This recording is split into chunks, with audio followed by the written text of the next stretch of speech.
अयोध्या नरेश दशरथ पुत्र एवं प्रभु श्री राम का अनुज लक्ष्मण महापंडित महाज्ञानी रावण को गुरु रूप में सादर प्रणाम करता हूँ। आयुष्मान भव लक्ष्मण,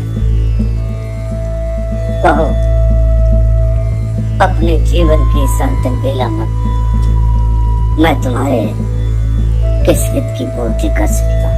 हे महामना, नीति, धर्म, राजनीति एवं समस्त वेद शास्त्रों के ज्ञाता, आप अपने ज्ञान और अनुभवों की शिक्षा से लक्ष्मण के जीवन का मार्ग प्रशस्त करने की कृपा करें।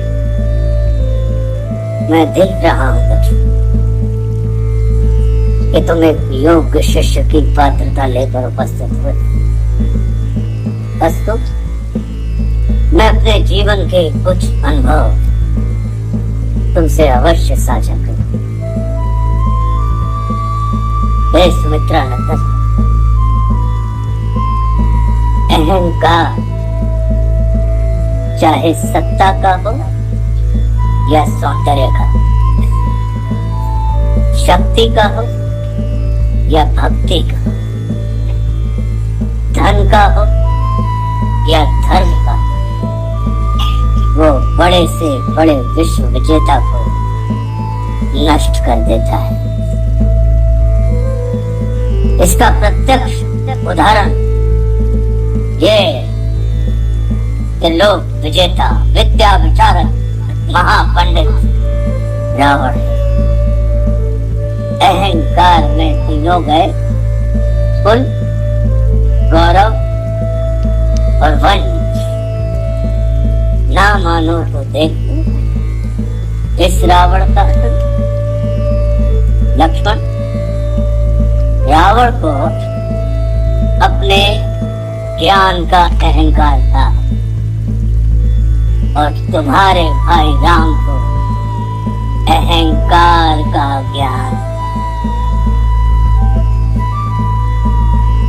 लक्ष्मण, जीवन में सफल होने के लिए शत्रु दृष्टि और मित्र दृष्टि का भेद आना अनिवार्य है। मित्रता भले ही अपने समतुल्य या अपने से निम्न स्तर के व्यक्ति के साथ कर लेना, किंतु शत्रुता सदैव अपने से योग्य व्यक्ति के साथ ही ठानना, क्योंकि ये जगत हमारे व्यक्तित्व का आकलन हमारे मित्रों को देखकर नहीं, हमारे शत्रुओं को देखकर लगाता है। जितना बड़ा और गरिमापूर्ण हमारा शत्रु होता है, उतने ही बड़े और गरिमापूर्ण की ख्याति को हम प्राप्त हो।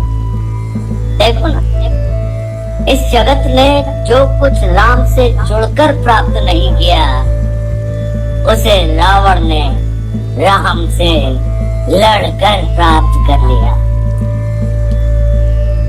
लक्ष्मण, वे हमारे शत्रु ही होते हैं जो हमारे अंदर सुप्त पड़ी हुई ऊर्जा को जागृत करने का कार्य करते हैं। हमारा शत्रु ही होता है जो हमें असुरक्षा से निकालकर सुरक्षा में जाने की प्रेरणा देता है। वो हमारा शत्रु ही होता है जो हमें अपने सीमित वृत्त से निकालकर अपने वृत्त को असीमित करने की प्रेरणा देता है। इसलिए शत्रु तिरस्कार का नहीं, नमस्कार का पात्र होता है।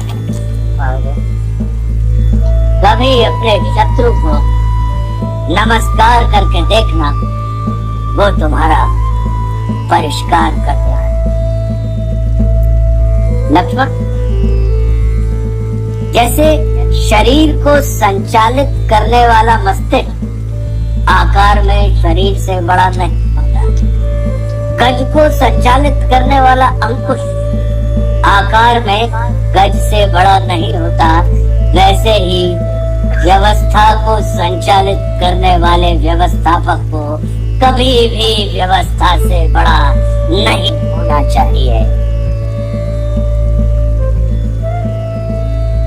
ये सारा नीति ज्ञान तुम्हारे भाई श्री राम तुम्हें स्वयं दे सकते थे, किंतु उन्होंने तुम्हें मेरे पास भेजा। जानते हो लक्ष्मण, मेरी संस्कृति असुखी है, लेकिन मैं प्रकृति से एक तपस्वी हूँ, साधक। और किसी भी व्यक्ति को अपने अंतिम समय में अपनी संस्कृति के अनुसार नहीं, अपनी प्रकृति के अनुकूल कर्म करने चाहिए, तब उसे मृत्यु नहीं मुक्ति प्राप्त होती है। और राम रावण को मारना नहीं, तारना चाहते, तभी तो उन्होंने मेरे अंतिम समय में मेरी प्रकृति के अनुकूल उपदेशात्मक कर्म करवाकर मेरी मुक्ति के मार्ग को प्रशस्त कर दिया। आने वाले समय में ये जगत कहेगा कि त्रिलोक विजेता विद्या विशारद महापंडित रावण की पराजय का एकमात्र कारण है कि उसके पास लक्ष्मण जैसा भाई नहीं था। लेकिन इस जगत को ये स्मरण रखना चाहिए कि लक्ष्मण जैसा भाई प्राप्त करने के लिए व्यक्ति को रावण नहीं, स्वयं राम बनना पड़ता है।